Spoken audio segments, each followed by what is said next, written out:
ci turu président Abdoulaye Dièye président de la grande coalition And Siggil Thiès, la coalition gagnante. waaye niwu leen aussi ci turu docteur Djibril Sarr mi nga xamee mooy la tête de liste majoritaire de la coalition au niveau de la commune de Thiès-Ouest et le futur maire de la commune inchallah. guddi na dañuy dem très rapidement ci li ñu yëkkati mooy tey dañu ñëw ci turu directoire de campagne de la grande coalition citoyenne And Siggil Thiès pour installer le comité électoral de la commune de Thiès-Ouest. Installé nañu bu est depuis mardi démb mercredi installé nañu bu commune nord tey ñuy jeexal ak la commune de Thiès-Ouest. ñuy rafetlu d'abord di niiw tous les responsables yi fi teew ndax coalition bi coalition citoyenne bu yaatoo yaatu la macha allah plus de 20 organisations de partis politiques de mouvements citoyens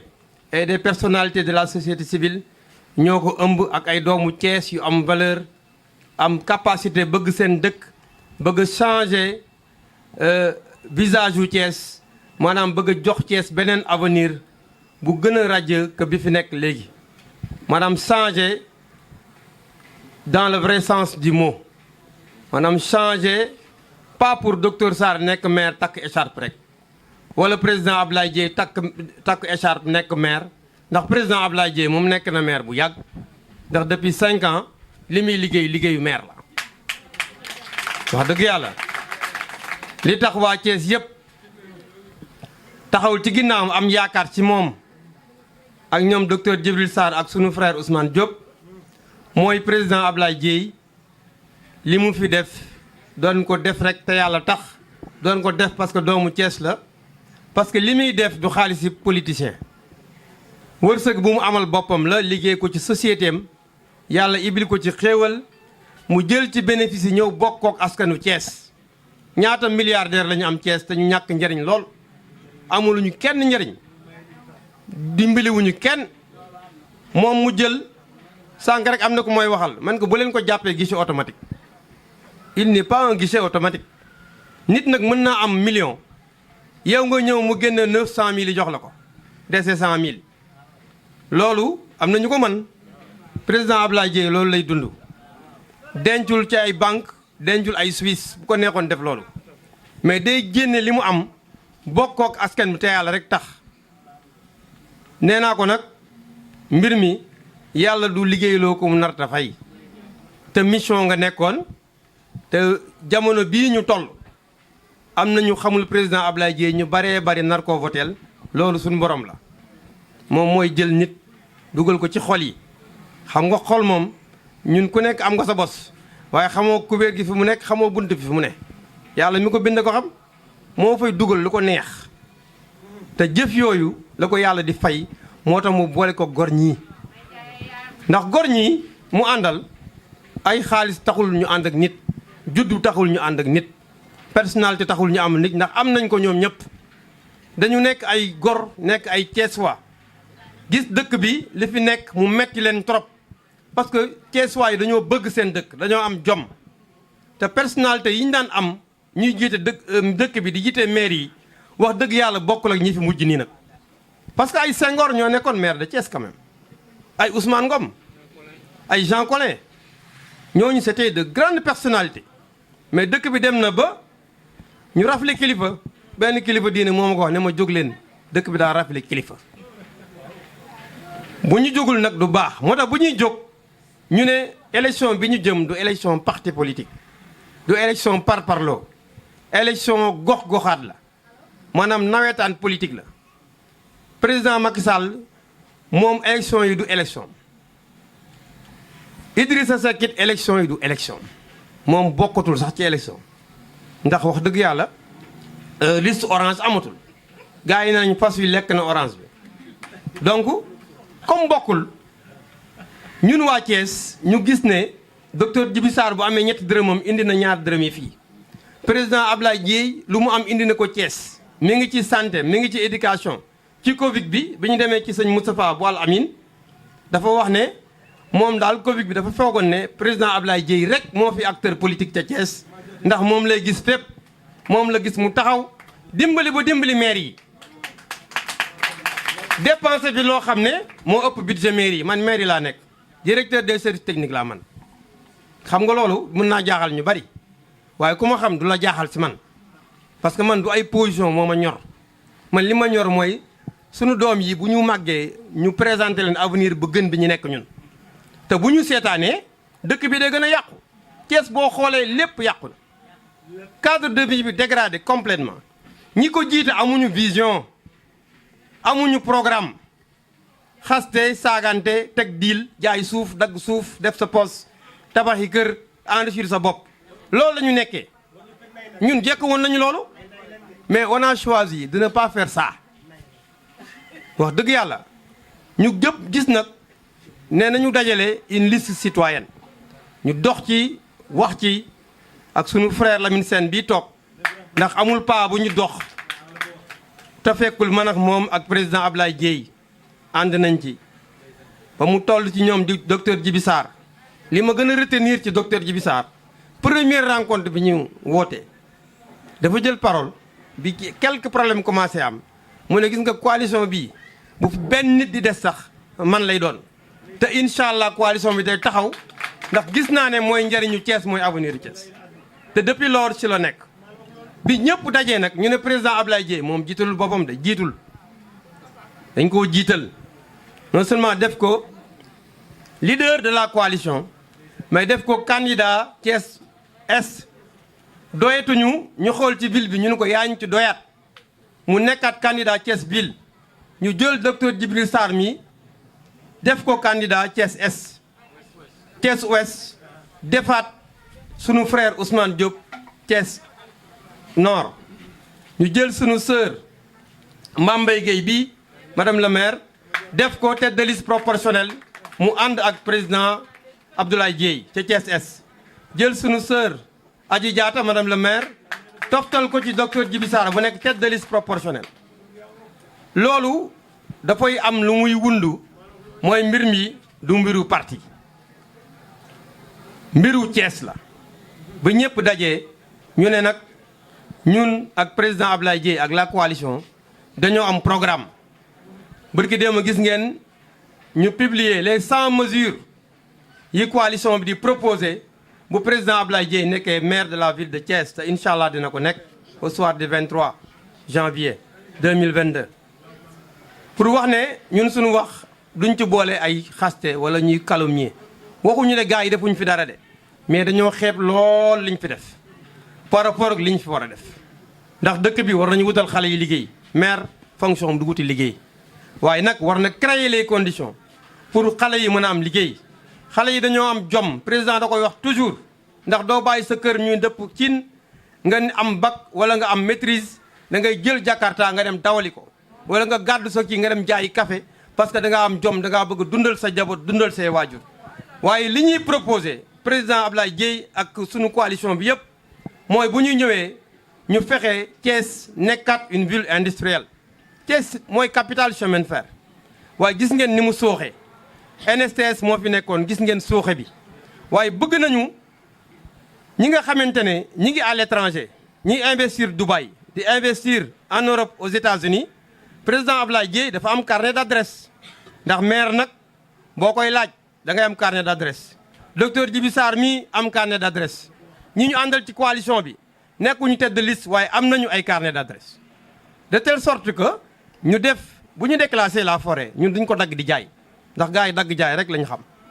dañ ciy jël 100 wala 150 hectares def Thiès mu am une zone industrielle une vraie zone industrielle ñu indi fi ay usines yoo xam ne dañu délocaliser seen business fii ndax Thiès c'est la ville Carrefour aéroport bi boo dawee 10 minutes da ngay dugg Thiès toujours ma ne équipe nationale bu ñu ñëwee fii dañuy jouer delluwaat duñ fi fanaan parce que infrastructure hôtelier yi war a am pour ñu fanaan fii amu fi cadre de vie bi nga xamante ne moo fi war a am pour touriste bu wàcc aéroport xool dëkk bi gën a jege muy Thiès moo ko gënal muy dem 50 kilomètres de Mbour wala 39 kilomètres dellu Dakar donc loolu day poser un problème ñu bëgg nag suñu amee les usines là ñu ñëw fii ñu former suñu jeunes yi ñu ci bëri am nañ formation xale yi mën a liggéey parce que boo leen bëggee jëlee ci li ñu nekk nii muy Jakarta wala leneen dañoo ñàkk pexe da nga leen indil lu ko gën su boobaa bu ñu amee lu ko gën ñu mën a samp seen i kër yor seen i njaboot yor seen i waajur mën a am retraite bu normal mën a am couverture médicale loolu la ñu développé dëkk te usine bu xasee taxaw ci dëkk gis ngeen Rufisque seen maire yi lu leen Sococim di jox cimenterie ba c'est des milliards usine bu ñu taxawee Thiès bu ñu joxee suuf si ñu def ko titre foncier au nom de la ville de Thiès valeur boobu la ñuy def ce qu'on appelle partenariat public-privé et la mairie sa participation valeur bi suuf si lay doon ñu évaluer ko usine bi bu sampee dina fay taxe ci mairie bi waaye dinañ créer emploi mairie bi gagné ci doublement ci taxe yooyu ak xaalis boobu di dugg ñu continuer ci defar dëkk bi defar cadre de vie bi côté assainissement ñu jublu ci parce que pour l'assainissement de Thiès c'est pas une mince affaire il faut 130 milliards pour eaux usées eaux pluviales loolu da nga ciy yaakaar d'abord premier partenaire c'est l'État mais la mairie a la possibilité maintenant de contracter avec des institutions au plan international telles que le Fonds mondial pour l'environnement tel que l'Union européenne ak ñeneen ñi fi nekk ñoo liggéeyul amuñu xam-xam amuñu gis-gis mais Thiès dëkk bu neex a defar la amuñu vision dëkk bi aussi ñu bëgg ko def une ville verte Thiès ni ko Senghor defaree macha allah c'est une ville verte mais mi ngi dégradé wu. donc environnement bi ñu xoolaat ko xoolaat assainissement bi mais infrastructure scolaire yi ñu xool ko madame le maire Mame Mbaye Guèye daf koy wax toujours nee na classe yi ne woon avant indépendance ba léegi ñoo fi nekk ñu defaraat ko reprendre yenn infrastructure yi fexe fépp am toilette ba pare ñu am autonomie ci côté solaire parce que nag mënuñu continuer ñoom di fay mais dañ leen di installer le système solaire boo xamante ni ba jëm ci cantine scolaire ci école yi parce que parents yi seen loxo jotul seen ginnaaw yooyu yëpp nag dañ koy dëxëñ rek programme bi moom 100 mesures la waaye mën nañ fi toog 4 heures de temps di wax programme ñeneen ñi nag amuñu programme santé bi aussi noonu centre de santé yi ñu fexe commune bu ne bu amoon ñu dolli ca benn defaraat plateau médical bi waaye def ci un hôpital privé boo xam ne niveau bi muy nekk day nekk niveau boo xam ne moom mu am Maroc moom mu am Tunisie war na mën a am Thiès parce que Thiès forêt classée bi heureusement que président déclassé wu ko ndax bu ko déclassé woon ci loxo gaa yi fi nekk dañ koy saaxee suñu avenir daal di naax saay donc yooyu ak leneen jigéen ñi moom dañuy créer ce qu'on appelle une banque municipale banque boo xam ne la mairie moo koy créer avec ses partenaires financiers yoo xam ne taxaw nañu mais particularité banque bi day doon du ngeen fay intérêt bu ngeen lebee ba pare jigéen ñi ñoo koy administrer ñu wutal ko ay succursales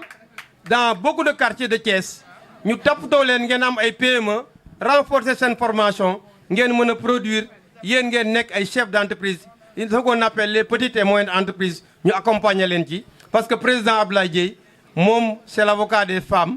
moom moo féetewu jigéen ñi te jigéen ñi kenn mënul développer sans ñoom côté culture ñu développer Thiès ndax Thiès c'est une ville culturelle côté artisanat bi ñu développer culture ak artisanat dafa ànd ak leneen donc c'est un programme bu riche côté religion mutuelle de santé SAMU municipal dina taxaw waaye dina am mutuelle boo xam ne municipal la côté kii bi nag foncier bi li ñuy wax naan un notaire municipal la ñuy wut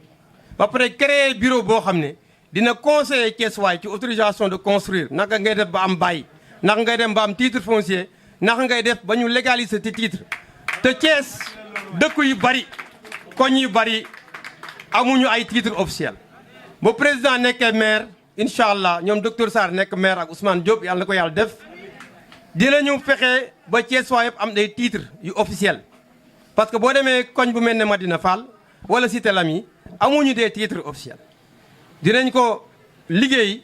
fexe ba régulariser ko ñoom ñu mën a contracter ak ay banque bu leen neexee ba pare mën a def seen business suñu bëggee liggéey mën a joxe sa titre déposer ko fenn ñu mën la jox li ñu lay jox nga defar sa business mën a avancer delloo donc Thiès daal on va en faire une ville moderne une ville boo xam ne dina mel ne une ville émergente Thiès ni mu doon nelawee insalubrité bi danañu fexe système de ramassage bi changer parce que oto yi fi nekk du oto mairie de auto UCG la UCG c'est l'État du Sénégal la mairie n'est pas présente nañu waxante dëgg maire nag boo mënta jël mbalit mënoo taali lamp wax dëgg yàlla da nga war a abal nag léegi nag li tax ñu abal mooy li sëñ Moustapha waxoon rek na nit ñi am fulla am fayda voter utile l'espoir et l'avenir de Thiès c'est avec la coalition citoyenne And Siggil Thiès avec le président Abdoulaye Dièye programme bi mucc na ayib te Abdoulaye Dièye soxlawul suñu xaalis dina fi continuer di def ci poosam waaye dina boole ak li mairie bi am ak les partenaires ak relations yi ñu taxaw commencé liggéey Thiès parce que Thiès nag dafa tardé lool dañoo nelaw loolu te sunu doom yi nag war ñu fekk leen ñu ne lii lañ fi liggéeyoon donc loolu dama ko jukki rek ci programme bi dellu siwaat maintenant ci installation li tax ma wax ko dama bëgg ngeen xam importance lu ñuy taxawal lan la importance su carte électeur bi moo mën a tax li ñuy wax lépp ak mbébét ko ñu mën ko appliquer parce que bu ñu officiel wu nekkuñu maire duñ ko mën loolu la président Abdoulaye Dièye di doyee signature mais wutul titre maire loolu la ko docteur Sarr di doyee loolu la ko Ousmane Diop di doyee pour mën a rëddi mbedd faire de Thiès liggéeyal Thiès dafa jot sëkk donc comité électoral bi ñuy taxawal ku nekk daf ci am responsabilité na ñëpp nekk docteur Sarr ci comité bi na ñëpp nekk seeni quartier taxaw wax ak nit ñi yee leen non seulement ñu jóg voter pour changement am mais voter utile ci gën a jekk mbir yi tendance yi fi ñu jëm sondage yi li ñu joxe mooy coalition moo jiitu waaye bu ñu nelaw ku naagu da ngay daagu ku daagu ñu romb la ma bëgg nag ñëpp takk seen ndigg ci jigéen ñi góor ñi taxaw takk dàll yi bu kenn tayal ñi mën a wax ak religieux yi nañu wax ak ñoom imam Dem imam Ngañ Fay ñu ëpp wax ak ñoom Chérif Dia ñu wax ak ñi ñu war a waxal jigéen ñi ngeen jug yéenay cric sëñ Mansour waxoon na ko ku dawal oto yóbbaalewu leen bu paanee rek yëg ko donc yéen macha allah yéen borom musóor yi yéen a fi ëppaat sax tey ñu leen di jaajëfal bu baax a baax jeunes yi ngeen taxaw seen avenir moo nekk en jeu mécaniciens yeeg ñëpp ñu ngi ci liste bi taximan yaa ngi ci liste bi amul Thiès te benn liste moo fi am turu Thiès mooy sunu liste bi ndax dañoo déposer caution uniquement pour Thiès coalition bi génnul ville de Thiès yeneen coalition yëpp coalition nationale la neewuñu ba yeneen yi baaxul de waaye bii daal wóor nañ ne moo fi gën parce que ñi ci nekk nit ñu wóor lañu nit ñu diiñ lañu comité bi nag buñ ko taxawalee tey dinaa jox après suma frère Lamine Sène moom mu jàngal leen proposition bi ñu def bi ñu waxtaanee fii ci commune bi waxtaanee ko ak kilifa yi fi nekk ñoom docteur Sarr jiite ko buñ ko jàngee ba pare ñu doog a laaj mbooloo mi seen xalaat bu ñu juboo ñu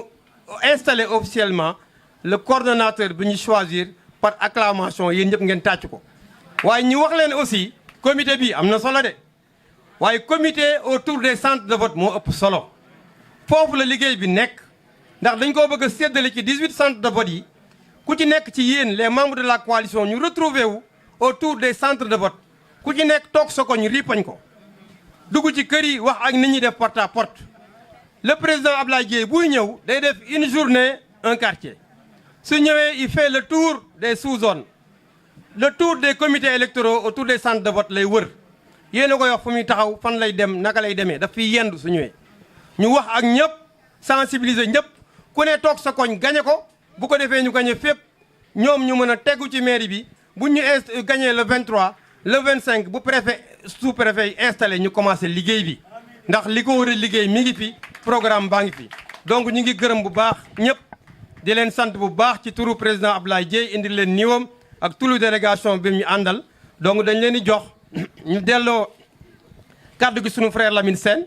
ndax moom la ñu chargé ci directoire bi muy superviser même les installations des comités électoraux de zone autour des centres de vote waaye fu ñu dem rek proposition bi moom lañ koy jébal mu jàng ko après ñu delloo kàddu askan gi ki mbooloo mi luñ ci entériné ñu entériné ko jërë ngeen jëf